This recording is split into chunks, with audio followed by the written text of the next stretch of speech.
Quando foi a última vez que alguém que você amava simplesmente parou de responder? Não brigou, não explicou, não foi embora de verdade, só silenciou.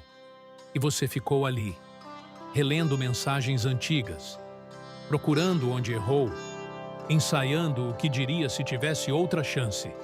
Sabe o que é mais cruel nisso tudo? Não é a ausência. É o que você faz com ela. Você transforma o silêncio dele em julgamento seu. E enquanto ele segue a vida, você continua no tribunal interno, respondendo por crimes que talvez nunca tenha cometido. Hoje, eu vou te dizer uma coisa que ninguém vai dizer com essa clareza. O problema não é que ele silenciou. O problema é o que esse silêncio revelou sobre você. E essa verdade vai doer antes de libertar. Existe uma crença que quase todo mundo carrega sem perceber, que o silêncio de alguém que amamos é um veredicto sobre o nosso valor, que se ele sumiu, é porque você não foi suficiente. Isso é mentira. E é uma mentira perigosa. O silêncio de outra pessoa é um ato dela, não uma sentença sobre você. Os estoicos entendiam isso com uma precisão cirúrgica. Marco Aurélio escreveu nas suas meditações: você tem poder sobre sua mente, não sobre os acontecimentos externos. Perceba isso, e você encontrará força. O que outra pessoa escolhe fazer com você está fora do seu controle. Sempre esteve, mas aqui está o que a maioria não quer encarar.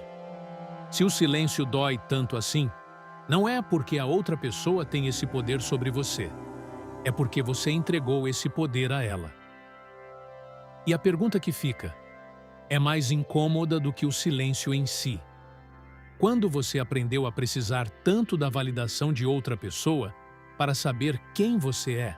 Existe um fenômeno que a psicologia chama de closure, o fechamento emocional. O cérebro humano é construído para resolver padrões, para completar histórias. Nossa biologia quer respostas, mas a nossa filosofia exige aceitação. Isso reforça o conflito entre o instinto e a razão. Quando uma relação termina com briga, você processa. Há dor, mas há uma narrativa. Quando termina com silêncio, o cérebro não fecha o ciclo. Ele fica em loop. É como uma música que trava no mesmo trecho. E você não consegue desligar. Cada ausência de resposta é processada como ameaça. O sistema nervoso não distingue rejeição social de perigo físico. Por isso, o silêncio dói no corpo, no peito, no estômago, no sono. Epiteto sabia disso, antes de qualquer neurociência existir. Ele disse: são as opiniões que perturbam os homens, não as coisas em si. O silêncio não tem poder próprio. Você é quem atribui significado a ele. E o significado que você atribui diz tudo sobre o que você acredita que merece. Essa é a raiz. E ela é mais funda do que essa relação específica. Ninguém aprende a depender do silêncio do outro do nada. Isso foi construído, camada por camada. Em algum momento da sua vida, provavelmente cedo demais, você aprendeu que o amor de alguém importante podia ser retirado sem aviso. Um pai que sumia emocionalmente quando estava bravo. Uma mãe que ficava em silêncio punitivo. Um relacionamento onde o afeto era moeda de troca. E você aprendeu a lição errada, que o silêncio dos outros é algo que você precisa consertar. Que se eles calaram, é porque você falhou. Não é culpa sua ter aprendido isso. A criança que você foi, fez o que podia com o que tinha.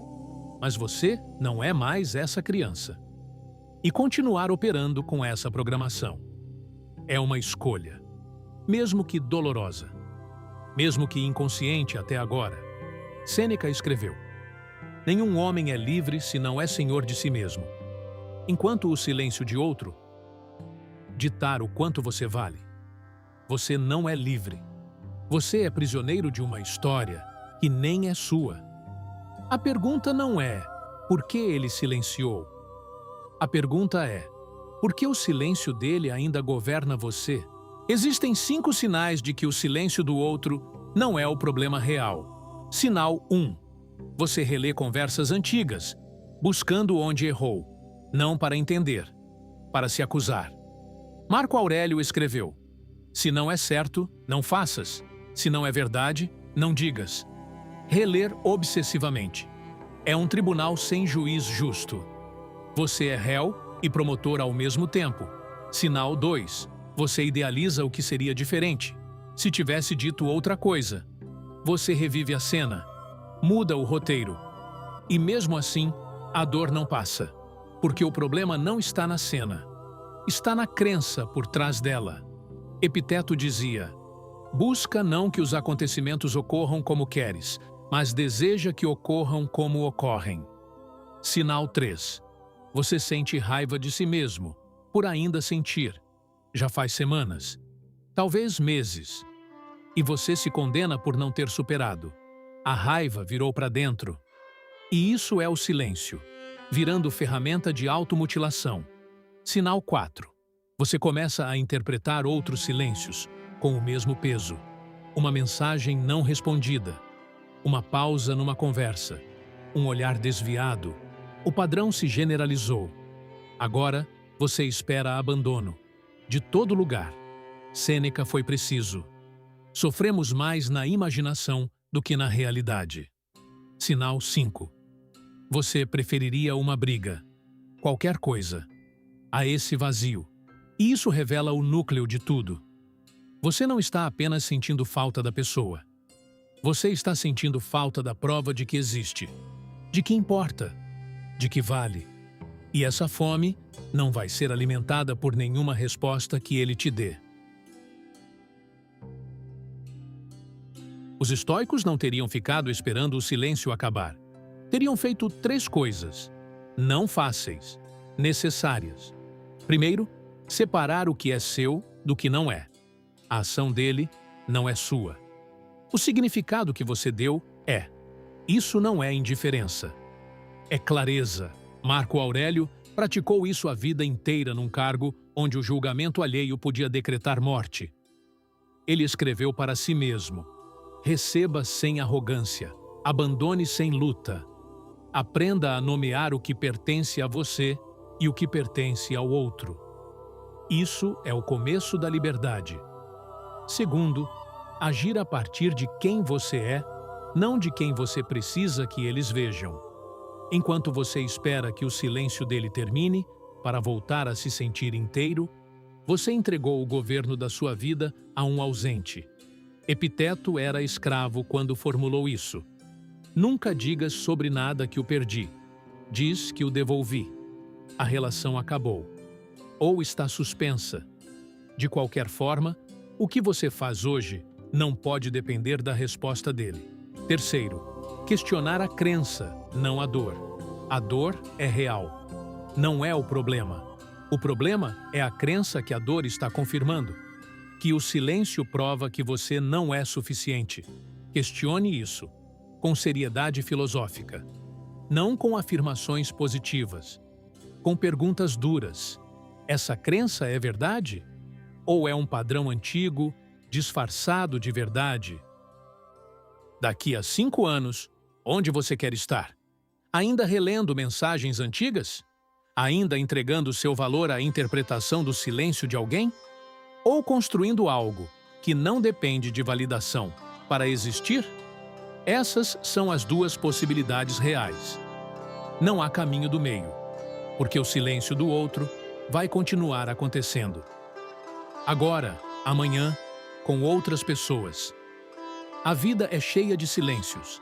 A questão é quem você será quando eles chegarem.